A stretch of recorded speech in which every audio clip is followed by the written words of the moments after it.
राम राम सा। कैसे हो प्यारे साथियों। उम्मीद करती हूँ आप सब बहुत अच्छे होंगे और लगातार पढ़ाई कर रहे होंगे।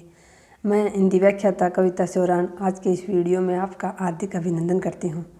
साथियों, आज मैं बात करूँगी कि आपको किसी भी प्रतियोगी परीक्षा के लिए अगर आप तैयारी कर रहे हैं किसी भी प्रतियोगी परीक्षा की, तो उसमें आपको मेहनत के अलावा एक और चीज़ की बहुत अधिक आवश्यकता होती है, और वो चीज़ है साथियों धैर्य।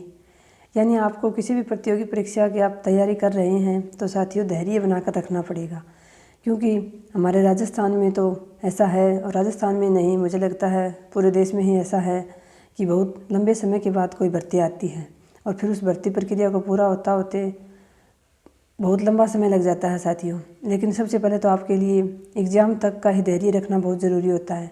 उसके बाद तो आप रख लेते हो।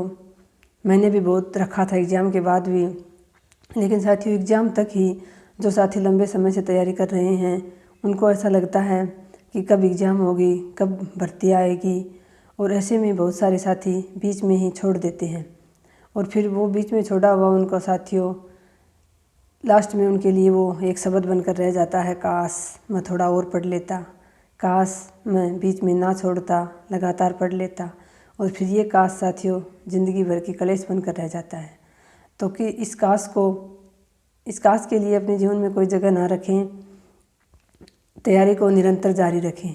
हाँ, एक आध दिन कोई ऐसा हो सकता है जब आपको कोई बहुत ज़रूरी काम हो जाता है तो आपकी पढ़ाई बीच में बाधित हो सकती है, लेकिन ऐसे नहीं है कि आप ऐसे ही बैठकर या इधर उधर घूमकर बातें करके आप समय गंवा रहे हो। ऐसा बिल्कुल नहीं होना चाहिए। अगर समय लगता दिख रहा है तो अगर आप कुछ और काम करते हो बीच में, जैसे कोई पार्ट टाइम जॉब करता है, कोई प्राइवेट स्कूल में पढ़ाने भी जाता है, तो वो काम आप कर सकते हो साथ साथ, क्योंकि अभी भर्ती आने में थोड़ा समय लगेगा। लेकिन आपको पढ़ाई से दूर नहीं होना है, चाहे कुछ भी करो। और जिसके पास समय है, जो पढ़ाई को पूरा समय दे पाता है, जिसके लिए संभव है, वो ज़रूर पूरा समय पढ़ाई को ही दे। साथियों, इतना लंबा समय लगता है, जैसे अभी 2022 में हमारा एग्ज़ाम हुआ तो उसमें तो फिर भी अप्रैल मई में विज्ञप्ति आई थी और तय समय पर ही एग्ज़ाम हो गया था लगभग, क्योंकि आगे चुनाव थे विधानसभा के, तो उस हिसाब से हो गया था। लेकिन उससे पहले साथियों जो 2018 में भर्ती आई थी ना, उसका एग्ज़ाम जनवरी 2020 में जाकर हुआ था। उस समय हमने बहुत लंबा इंतज़ार किया था, 2 बार तो बीच में परीक्षा स्थगित करके आगे कर दी गई थी। तो जिन साथियों ने उस समय तैयारी की थी उनको तो पता होगा कि उस समय कितना लंबा इंतज़ार करना पड़ा था एग्ज़ाम के लिए। तो साथियों, तैयारी के लिए धैर्य की बहुत अधिक आवश्यकता होती है। आप चाहे कुछ भी कितनी भी मेहनत कर लें, अगर आपके अंदर धैर्य नहीं है तो आप सफल नहीं हो पाएंगे, क्योंकि सफलता मेहनत के साथ साथ धैर्य भी मांगती है। तो आपको धैर्य रखकर ही तैयारी करनी है, विचलित नहीं होना है। कोई भी फॉर्म बीच में कोई भी भर्ती आती है, चाहे पद कम ही हो, आप उसका फॉर्म ज़रूर लगा दें साथियों। मैंने भी बहुत लंबा इंतज़ार किया था साथियों इस भर्ती के लिए भी, और वैसे भी बहुत लंबे समय के बाद मुझे ये सफलता मिली थी, क्योंकि 2013 में मेरी बीएड हुई थी, 2014 से मैंने एग्ज़ाम देने शुरू की थी। तो फिर यही लगता था कि इस बार हो जाएगा, इस बार हो जाएगा। 2014 में देखा गया वो सपना स्कूल में जाकर तो 2024 में पूरा हुआ है। पूरे 10 साल लग गए, देख लो आप। लेकिन मैंने धैर्य नहीं खोया।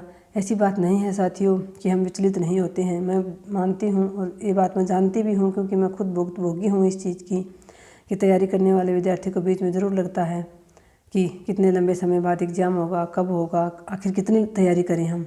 लेकिन साथियों, ऐसे समय में भी आपको धैर्य बनाकर रखना पड़ेगा, क्योंकि जैसे मैंने 2020 में उस फर्स्ट ग्रेड का एग्ज़ाम देने के बाद बीच में मैंने बिल्कुल छोड़ने की सोच ली थी पढ़ाई की, नहीं होगा। लेकिन फिर मैंने दोबारा हिम्मत की 2021 में। 2020 से ही मैंने दोबारा शुरुआत कर दी थी। उस समय जो रीट हुई थी उसमें भी मेरे अच्छे नंबर थे, लेकिन फिर मैंने 2021 में तो मैं फिर पूरे जी जान से जुट गई थी। और 2022 में साथियों एग्ज़ाम हुआ तो उसमें मैं संतुष्ट थी कि हाँ मेरा हो जाएगा। और फिर उसके बाद 2023 निकला, पूरा 2024 में जाके 31 जनवरी को मेरी ज्वाइनिंग हुई है। तो साथियों, कितना लंबा मैंने धैर्य रखा है। और वैसे भी जैसे हम गृहिणी महिलाएं होती हैं, उनकी तो वैसे उम्र भी इतनी ज़्यादा ही हो गई होती है, जिस प्रकार से एक अभ्यर्थी की लगती है कि 30 साल तक नौकरी।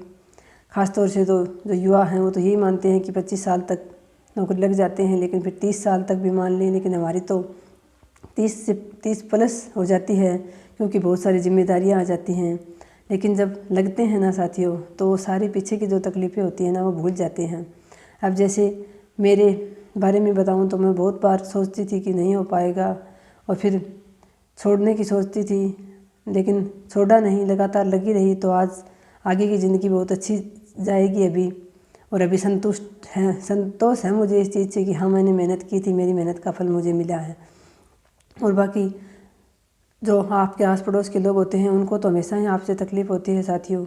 ये मानव की स्वाभाविक प्रवृत्ति है, ईर्ष्या की, जलन की, यानी वो किसी दूसरे को खुश देख नहीं सकता।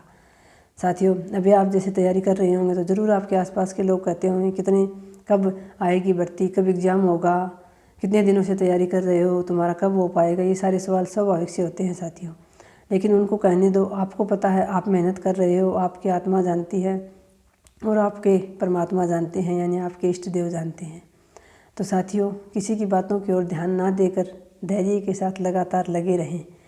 आज फिर स्कूल में जाने के लिए तैयार हूँ मैं, और आपके लिए वीडियो बनाने का उद्देश्य इतना सा ही था कि आप धैर्य ना खोएं, क्योंकि बहुत सारे साथी विचलित हो जाते हैं बीच बीच में कि अब नहीं हो पाएगा। तो मैं आपसे यही कहना चाहूँगी साथियों, ऐसे में धैर्य खोकर छोड़ मत देना पढ़ाई को, वरना फिर पछताओगे बहुत ज़्यादा।